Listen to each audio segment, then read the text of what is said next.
Ngayon, kung kayo ay may mga motor, syempre, ikaw na ngayon nagdadrive, diba? Napapagod ka pag nagdadrive. Dapat, uutusan yung mga misis nyo na maglinis ng motor. Inutusan ko may misis kayo. Sabi ko, baka samahin ka sa akin pag hindi mo nilinis yung motor. Baka gusto mo magmumug ng ngipin. Ayan, ano mo naglilinis ng motor?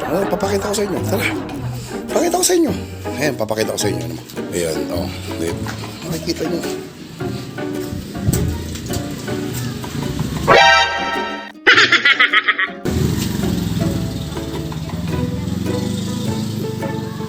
O, diba? Ganyan dapat.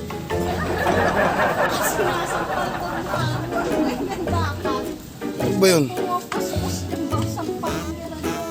Bibidyo na naglilinis ng motor eh.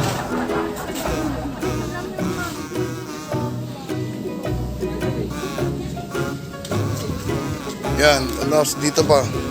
Makikita may libag-libag dito. Ako naman gano'n lang eh. Proud nga ako, ang galing-galing mo maglinis ng motor eh. O, diba? Yan, ganyan dapat.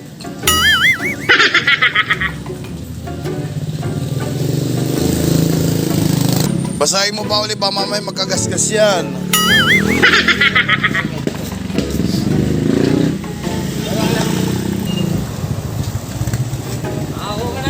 Marunong na maglinis. Oo.